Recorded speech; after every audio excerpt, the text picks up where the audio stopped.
48 minutes. That's how long the pickup sat on the shoulder of a two-lane highway outside a small town in the rural South running. The driver had been pulled over for failing to maintain lane. He didn't argue. He gave his license and registration. He sat with his hands on the wheel, and then he watched the trooper walk back to the patrol car, sit down and not come back. 5 minutes passed, then 10. Then the trooper returned, asked where he was coming from, asked if he had any weapons in the vehicle, asked if he would consent to a search. The driver politely declined. The trooper said that was fine, walked back to the cruiser, and the waiting started again. This is the question on the title: can cops actually hold you on the side of the road for an hour? And the answer that surprises most people is that yes, in many cases they can, but the legal mechanics behind that hour matter, and once you understand them, the same situation starts to look very different. Let's walk through what the courts have actually decided, what the rules really are, and what your options are if you ever find yourself in that exact seat. 1. Quick caveat before we go further. Traffic stop law is mostly state law and federal constitutional law layered together. Procedure, paperwork, who can run a drug dog, how long a backup unit can take to arrive, and what counts as reasonable suspicion all depend on the state and on the specific judge who ends up reviewing your case. Anything here is general information, not tailored legal advice. If you're facing an actual ticket or criminal case, talk to a licensed attorney in your state. Now the doctrine. The first thing to clear up is that there is no clock on the wall. There is no 20-minute rule. There is no 30-minute rule. The Supreme Court has repeatedly refused to draw a rigid timeline. What it has said, going back to Terry v. Ohio in 1968 and reaffirmed in case after case since, is that the length of a stop must be reasonable under the circumstances. In 2005, the Supreme Court decided Illinois v. Caballes. A trooper stopped a man for speeding, walked a drug dog around the car while the driver sat waiting, and the dog alerted on the trunk. The court ruled that a dog sniff conducted during a lawful traffic stop does not by itself violate the Fourth Amendment, provided it does not prolong the stop beyond the time reasonably required to complete the original mission. 10 years later, in 2015, the court decided Rodriguez v. United States. That case drew the line. An officer finished everything related to the speeding ticket, handed the driver a warning, and then kept him sitting on the shoulder for several more minutes while a drug dog was walked around the vehicle. The court ruled that an officer cannot extend a completed traffic stop beyond the time reasonably required to finish the work of the stop in order to conduct a dog sniff or any other investigation unrelated to the original reason for pulling the driver over, unless the officer develops reasonable suspicion of some other crime in the meantime. The Rodriguez decision is the reason an experienced criminal defense attorney will look at the timeline of a stop the same way a forensic accountant looks at a ledger. Where did the mission of the stop end? What happened in the minutes after that? Was there a real reason, or was the driver being held for a sniff that should never have started? In our scene, the trooper's mission was a lane drift. Once that mission ended with a warning or a ticket, the clock on Rodriguez essentially started. If the trooper held the driver on the shoulder waiting for a K-9 unit after the warning was issued, and the only new fact was refusal of consent, that delay is exactly the kind of seizure the Supreme Court called unconstitutional. But here's where the average person's mental picture of a traffic stop breaks down. The mission of a traffic stop is not just the ticket. It is often defined to include a few reasonable inquiries connected to officer safety, like asking about weapons, asking where the driver is coming from, and running a license. And warrant check. Those tasks take time. In a busy shift, with radios tying up other units, a check can take longer than the rulebook says it should. Courts recognize that. What the courts do not tolerate is a stop being held open for any length of time just to wait on a dog. That is the Rodriguez bright line.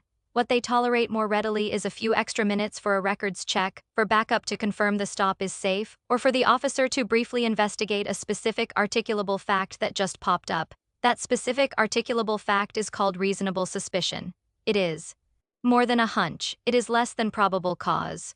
Courts describe it as particularized and objective, something concrete that an officer can later point to and explain. Take our scenario. The driver politely refused consent. Refusal of consent by itself cannot become reasonable suspicion. That was reaffirmed in Rodriguez. The trooper asking where the driver was coming from and whether there were any weapons in the car is normal investigative questioning. That under long-standing doctrine does not turn a traffic stop into something else, provided it does not lengthen the stop beyond what is reasonable. So how does an hour happen at all when the doctrine is supposedly tight? A few real patterns show up in published opinions. A canine handler is on another stop, and the wait pulls the clock past 30 minutes. A roadside check reveals that the registered owner of the vehicle has a suspended license, and the officer then has to verify who is driving, which creates a new investigative step, a computer system goes down and the dispatch checks stalls. An officer smells something that gives them reasonable suspicion. A backup unit is requested because the driver fits a broader BOLO description. In each case, the officer's narrative usually gets a sympathetic ear from the trial court, and a far more skeptical one from the appellate panel that reviews the case months later. The driver, in our scenario, sat for 48 minutes. If the timeline showed that the warning was issued in minute 12 and that another 36 minutes passed before a dog sniff occurred, most appellate courts would look very hard at that delay. If, on the other hand, the records check hung up a system, a second officer was called for visibility reasons, and then the dog handler arrived mid-check, the same timeline might survive review. The facts control, the takeaway is not that there is a 20-minute rule. The takeaway is that there is a mission-based rule, and once the mission of the stop is wrapped up, the clock starts running on a separate legal requirement. After that point, every minute needs a justification. That is the surprise to most people. They assume the warning ticket ends the stop. It does not. The warning ticket is the moment you are entitled to leave, and from that moment forward, the officer's authority to keep you sitting on the shoulder shrinks. So what should a driver actually do inside that hour? Most experienced civil rights attorneys and criminal defense lawyers converge on the same playbook.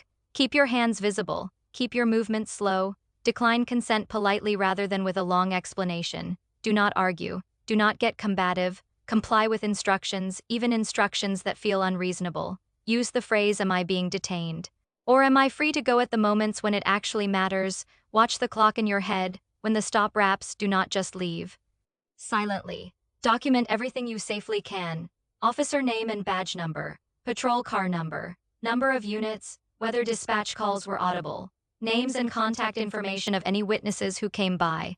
Write it down the moment you are somewhere safe, because memory fades faster than people expect. If you believe the stop was unlawful, the right time to fight that is not in the car. It is after, with a complaint to the department's Internal Affairs Division. A civilian review board where one exists, a state public records request for body camera footage and dash camera footage, and a civil rights attorney who handles Section 1983 claims under federal law. Some of those fights succeed quickly, most take months. A few never produce a result that feels proportionate to what happened. On the shoulder that night, that is the reality of police accountability systems. One more thing the title's scenario teaches: the driver who waits calmly and complies has a dramatically better posture in every downstream forum, from internal affairs to a civil rights complaint to a suppression motion, than the driver who argues, escalates, or refuses lawful instructions. Officers report what drivers say and do in ways that end up in reports, body camera transcripts, and court testimony years later. The calm driver gets to control that record. The escalated driver hands it to someone else. How long can a stop actually last? Under Rodriguez and its progeny, the floor is the time reasonably required to address the traffic violation that started the stop, plus a small cushion for things like officer safety questions and a records check. The ceiling, in states with stricter interpretations, is whatever is reasonable under the totality of the circumstances, and that judgment is made after the fact by a judge looking at a written record that did not exist at the time. The honest answer is that an hour is sometimes lawful, an hour is sometimes not. Which one it is depends on facts that you as the driver did not see, and facts that the officer will need to articulate in writing later. That's why this topic confuses people. The doctrine is not a number. The doctrine is a reasonableness test applied by judges with the help of body camera footage and dispatch logs after the stop is over. If you ever sit on a shoulder and feel the clock dragging, remember one sentence: once the work of the stop is finished, your right to drive away has technically begun. Whether the officer can lawfully hold you beyond that point is a question that gets answered later in a courtroom by someone reading a transcript whose subtitle is a body camera. And that is the part of the answer that surprises most people. If breakdowns like this are useful to you, the kind where the headline question gets answered with the actual case law and the actual procedure instead of a take, consider subscribing. New videos go out regularly, and each one is built to leave you better equipped for the next time you find yourself on the side of a road or watching someone else get stuck there. Have you ever sat through a stop where the clock felt unusually long? That is a story worth trading in the comments calmly and respectfully. The patterns you share are usually the patterns other people will recognize too.